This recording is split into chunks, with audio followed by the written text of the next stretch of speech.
What's happening, everybody? Welcome back to Wayne's World. So this is episode number 10, and today's date is August 20th, 2021. Lots of stuff going on in the world these days. Before I hit on that, want to let you know about our upcoming courses. So we have CPL classes coming up on September 11th at the Central Michigan Sportsman's Club and September 18th at the Ithaca Public Library. All of the information and the registration form can be found on our website at www.paleridertraining.com and go to the upcoming courses page. We're also trying to put together another pistol skills or advanced pistol course, possibly in September. And if you want in on that, get a hold of me.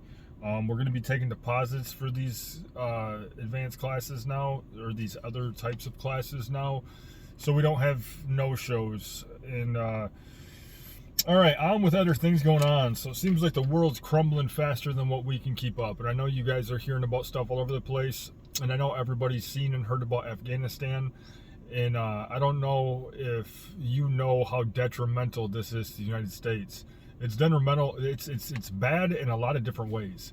So some of them I'm sure that you've heard about and have thought about and known about. And some of them I'm guessing are going to probably be new to you. So we're out of Afghanistan, and we left in a hurry, and we did not do it the right way. We just let the Taliban take over, and, you know, we pulled our military out, and we screwed over not only a lot of American citizens, because there's still a lot of American citizens in that country, and our administration is telling them, good luck making it to the airport. Hopefully the Taliban does the right thing and lets you through and lets you to the airport. Yeah, right. They're gonna snatch you up, probably torture you, and do brutal things to you, and probably put it out there for the public to see. And so that's a bad deal. This whole ordeal makes us look extremely weak to the rest of the world, especially our enemies. If we can't hold our ground in Afghanistan, where we've had basically a hold on the place for 20 years, if we don't have the political backbone to stand up and fight these people and keep control of a situation, then we're not going to have a backbone to do anything else. I mean, look at all the acts of war that have been committed against us lately, and we've done nothing. You know, the pandemic, act of war. The election, act of war. Other things that have happened. People hacking into our pipelines and electrical grids and all kinds of stuff. And we have not done a damn thing about any of it because this administration is just weak. And I think that they're not really playing ball on our team. I think they're bought and paid for by quite a few different factions out there that want to see America crumble. I mean, how can you not look at this administration and say they are doing everything wrong for our country and they are putting America and the American citizens last? You know, our borders being overrun. We've just lost a 20-year war. They're shutting our economy down. They shut our energy production down. And all of it is bad for the United States. Inflation's starting to skyrocket. The price of gas is higher than it has been in a long time. The price of food is higher than it has been in a long time. And we're just supposed to grin and bear it because of what, climate change? The bullshit. They want this to happen because if we crumble, the world crumbles, and the people that are paying them get to take over. And this is not conspiracy theory. It's if you look at the writing on the wall, it is there for you to see. But there's so many people that have been blinded by CNN and MSNBC for so long that they're going to listen to whatever garbage is shoved down their throat. In case you can't tell, I'm kind of pissed off about the stuff that's going on right now. And you know, so the things that are bad from this Afghanistan situation, number one, we look weak as hell. Number two, we just emboldened the Taliban and Al-Qaeda, and by emboldening them, by giving them a win, the biggest win they've ever had, we're going to vastly increase their numbers because people join winners. You know, if there's all these people out there that were either, nah, I don't really want to join up with the Taliban, or they were on the fence, they're going to join now because they're winners. And people want to be part of a group of winners. So that's going to embolden them, and it's going to vastly increase their numbers. Now, one of the major things that fighting in Iraq and Afghanistan did for us as a country is it kept us fighting our enemy on their turf instead of them coming here and attacking our civilian population. So by them being emboldened, I truly believe we're going to start seeing a massive uptick in terrorist attacks here and around the world. We just gave them basically a full military kit, weapons, hundreds, if not thousands, of up-armored vehicles. I read the number earlier and I can't remember. They have up-armored Humvees. They have up-armored MRAPs. We gave them a bunch of not only Black Hawks, but they now have our stealth Black Hawk. Our stealth Black Hawk was what our Navy SEALs used when they went and got Osama bin Laden. And now, not only do they have their hands on it, but any of our enemies out there, China, Russia, that doesn't have that technology, they're about to, because they'll pay them for it, and they're all going to work together. China is sitting back and licking their chops right now because China has been dealing with the Taliban for a little while. They had a meeting not too long ago between Chinese officials and Taliban officials. And when we're out, China is going to come in. And China wants Afghanistan's resources. And Afghanistan is a resource-rich country. So we lost all that to China. We gave up all of our equipment. We should have brought it home. I know it's expensive, but we can't leave that stuff in the hands of terrorists. And this is play-by-play, nearly the exact same thing that happened with ISIS in Syria. We trained most of them, and if you look at pictures of current Taliban fighters posing for all these pictures, every military guy out there, especially every military arms guy out there, can look at that picture and tell you that most of those guys were probably trained by Allied forces, just by the way they're holding their weapon and the way their finger is on the trigger. And we did the same thing with ISIS. We trained them, and then we let them loose. They got control of all these vehicles and weapons and everything else that we left in country. And then they ran amok and slaughtered a ton of people. And our administration at the time was saying, oh God, it's so terrible. What are we going to do? There's nothing that we can do to stop them. And then a new administration comes in. We stomp them into the dirt in no time. And now you haven't heard of them since then because they are no more. And that's because for 4 years, we let it be known, if you commit atrocities, especially against Americans, we will crush you in an instant. I mean, look what happened when Soleimani, the Iranian general, we found out he was responsible for the attack on our embassy. No Americans were even killed in that, if I remember correctly, or hurt for that matter. And we turned that dude into a pink mist, a puddle on the side of the road. And that's what happened under our last administration. Everybody was in check. China was in check. Our enemy was in check. Taliban was at the deal table. We were making peace deals in the Middle East. Our economy was booming. Our border was shut down. Gas prices were low. Everybody was working. And then the pandemic happens, and we miraculously lose the election to a guy who didn't even campaign, that nobody has liked, who's been considered the dumbest member of the Senate forever, who knowingly had to cheat and plagiarize his way through college and through law school, supposedly got most votes in presidential history. Not buying it. And I'm not a brainwashed MAGA Trumper, whatever you want to call me. I just see the truth for what it is. In the last 4 years, our administration, especially the guy at the top, I think that America first and looking out for Americans and our way of life and our economy and our best interests was his main platform and why people love him. And he wasn't a bought and paid for silver split-tongued politician. And that's what we have now.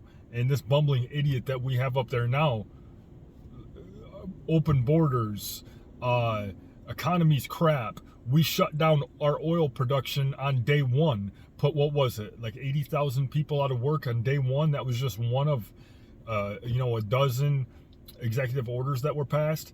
And while we're shutting all of our stuff down, we're helping other countries increase their oil production. We're begging for OPEC to start increasing more oil. And we're switching everything over to solar. And another thing that came out that probably, unless you're in the diesel world, you probably didn't hear of, they just made it completely illegal to tune diesel trucks. So if you get caught selling programs or a tuner, it's a bad day. And we're so worried about this, but yet Jeff Bezos can fly to space, and every other country in the world can double their pollution rates, but we're going to destroy our country in the name of climate change when what we do, if we're the only ones doing it, doesn't affect anything. So back to the whole Afghanistan thing though. So it's bad, and our politicians and our military leaders and our joint chiefs of staff are too busy being woke and pandering to the woke population of our country to fight a war and show that American strength that we have been known for since the beginning of time. They're too busy crying about whatever. The one guy, General Milley, came out and said something about white supremacy and the critical race theory and all that stuff, and they're too busy dealing with that stuff than dealing with our open borders and dealing with the fact that we just completely bumbled 20 years of war, 20 years of fighting. The truth is, both Afghanistan and Iraq, we went in there and we mopped the floor with our enemy over there. And I mean, the Iraq war, I was there for the initial invasion, and that war ended in 3 weeks. We were actually at war in Iraq for 3 weeks, and we steamrolled right through that country. And then politics and the news media got involved, and they forced us to drop the ball. And they set up these things called exclusion zones throughout the country where us and our allies weren't allowed into. And then our enemy put out the call like, hey, if you want to kill Americans, this is the place to come to. And then people from all over the world came to Iraq to fight us. And so my second tour there, we were fighting people from America, from Great Britain, from all over Africa, from every country in the Middle East, from Chechnya, from Russia. We were fighting people from all over the world, which I'd rather fight them there than fight them here. But our politicians let that happen. They put orders in place that set up these exclusion zones, which gave them areas to gather and fortify and train and prepare. And that's what happens. That's what happened in Vietnam. You think I'm crazy, but look into it. The Vietnam War was started on a known false flag. It was started on known bad information. The Gulf of Tonkin incident didn't even happen. There was 2 attacks that supposedly took place there. One that actually did happen was a miss. Nobody was hurt. Very minor damage to our ship. And then the second one didn't even happen.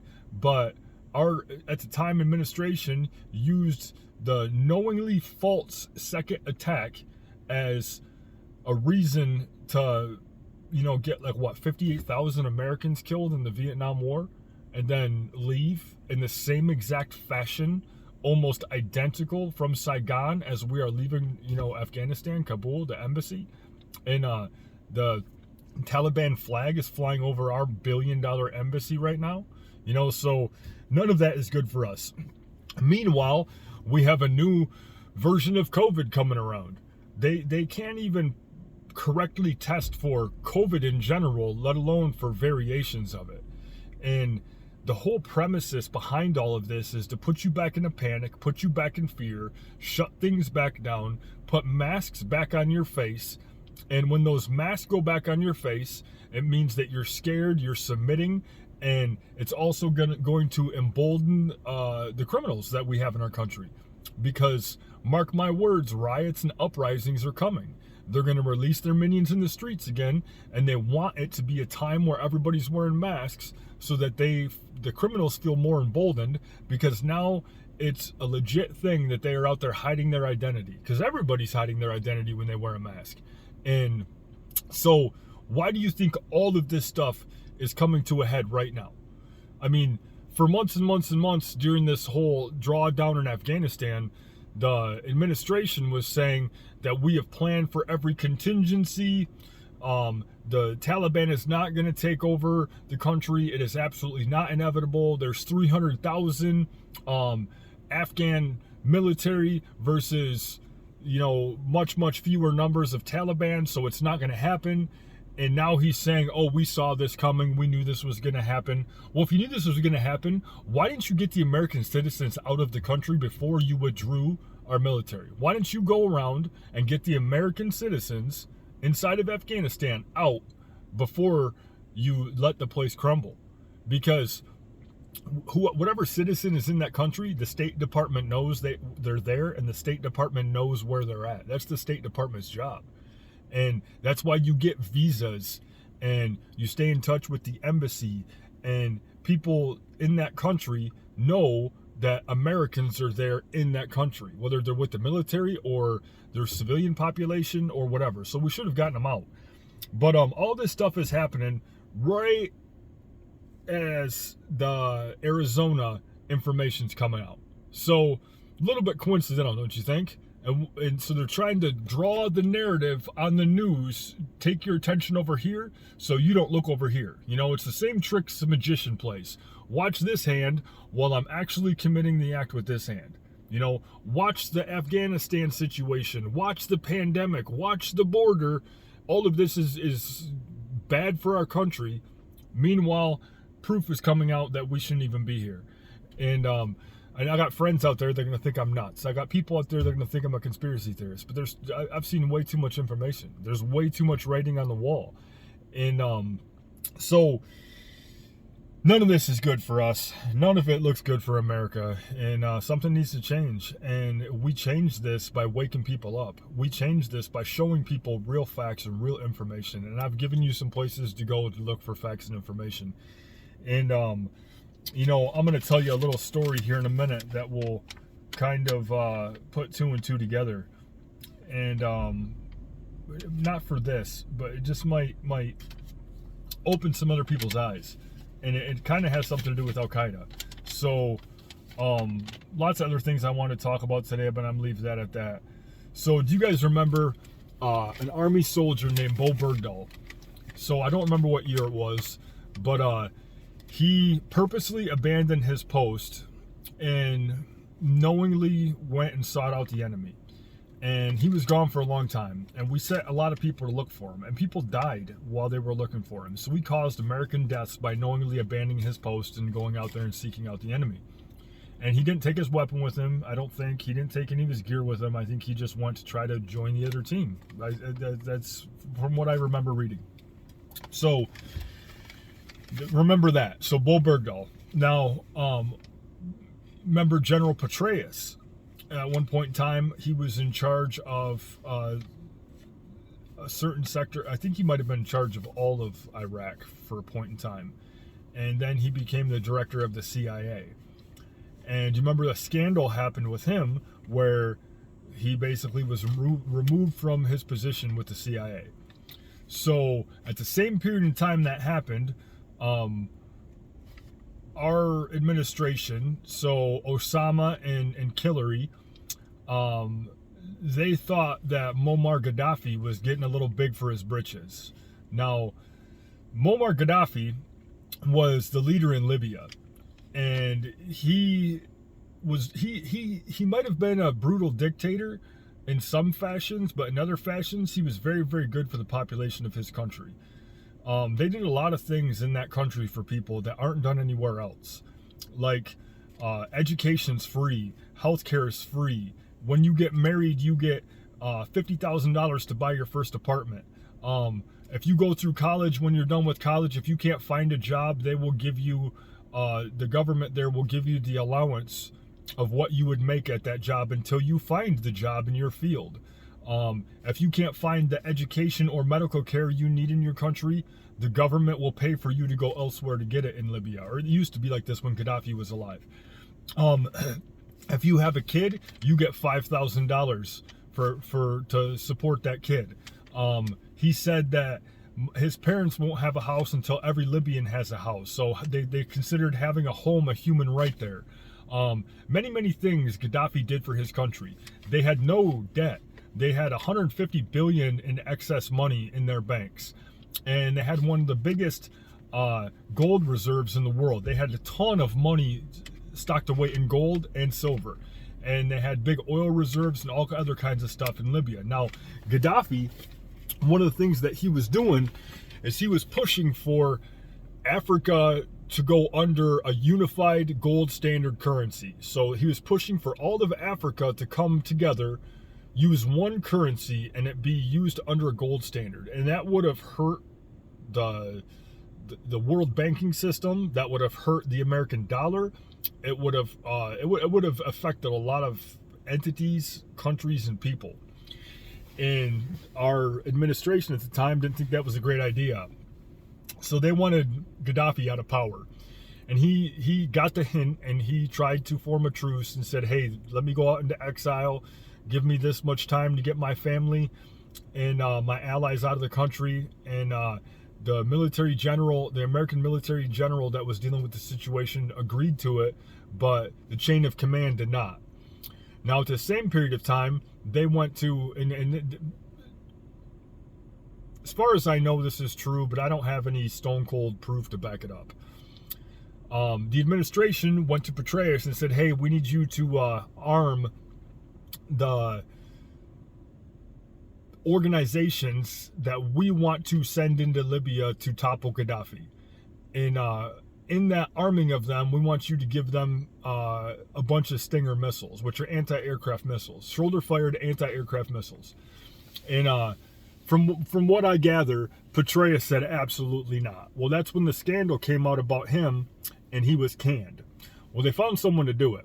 Well, one of those missiles, probably many of those missiles, made their way into hands of terrorists that were also fighting in the United States. And some dummy fired one at one of our helicopters. Now, you can fire a missile without arming the warhead. Well, that dummy didn't arm the warhead. It hit our helicopter. Our helicopter had to make an emergency landing. They did a crash investigation. They found pieces of the missile. Those missiles had American serial numbers on it. They traced the serial numbers. It traced back to that cache. Word got out there that, hey, there's people within our ranks that are selling arms and Stinger missiles to terrorists that's being used to attack our own military. So word got out about it. And that's when Ambassador Stevens was sent to Benghazi on a do-or-die mission to get those missiles back. And Hillary says that he went there of his own fruition. Nobody sent him to Benghazi. He went there of his own accord. I don't buy that for a second. Why would an ambassador of his own accord, with minimal security, go and hang out in Benghazi, at the time one of the most dangerous cities, if not the most dangerous city on the planet? And we have email proof of that dude begging for more security, nonstop. We need more security. We need more security. Because I think he only had like 2 or 4 security guards with him in a makeshift embassy. It wasn't an embassy. It was like a house or a little compound that they were using foreign nationals to guard the perimeter. And he went on this do-or-die mission there to get these missiles back. Well, he died. And that's what that attack was all about. And we had people, we had Marines, and we had a unit of Special Forces, and I think a unit of Army also, in flight distance to help those people in a quick period of time. But none of them were sent. And they weren't sent because they couldn't risk more of our military getting attacked by our own munitions, and there being proof out there about it. So that's when the guys from the CIA compound, you've seen in the movie 13 Hours, I think it is, they, hightailed it next door and started fighting the terrorists, trying to save who they could. They obviously didn't save Ambassador Stevens, unfortunately, but I know those guys tried their best and did some heroic acts in the process, got most of the people out of there, back to the CIA compound. And after that attack happened, our administration put it out there that it was a haphazard uprising that was brought about by a YouTube video that pissed a bunch of people off. Nobody, that first off, that was planned. Second off, it wasn't because of a YouTube video. It was because they knew that our ambassador was there with no security, and he was trying to wheel and deal and get those arms back. So the arms trade didn't work out. Well, the enemy that has our missiles says, hey, we still have your missiles, and we still have proof that you sold them to us. And if you want these back and you don't want us to release that information to the public, what we need you to do is you have 5 of our top Al-Qaeda generals or leaders in custody in Guantanamo Bay. We want you to release those 5 individuals. Well, America doesn't deal with terrorists. That's our tried and true method of doing things as far as the public knows. But in this situation, as with I'm sure many others, we decided to make a deal, right? So our administration says, okay, you give us that traitor Bo Bergdahl back, and we'll give you these 5 generals. But in reality, you get rid of the proof and give us back our missiles, and we'll release these 5 generals. We just need Bo Bergdahl to make it look like this is a legit deal. So if you, for 1 second, now remember who the VP was at that point in time, right? And who his little circle of friends were. Well, that little circle of people is the ones that are in charge right now that just let Afghanistan crumble. That's letting our border be overrun. That's letting us, crumble as an economy and as a society because of this Chinese released virus. And if these things don't open your eyes, I don't know what else does, So forcing people to show ID to vote is racist, but you have to have an ID to get this vaccine so you can run around with this passport so you can get into places. Canada just come out and said you can't get on trains or planes unless you can prove that you've been vaccinated. There's places in the United States that are trying to go that route. There's other countries that have went that route. There's an agenda behind this, folks. Don't fall for it. Don't listen to the narrative. And I know I've talked a little bit longer than I wanted to, but until next time, peace out.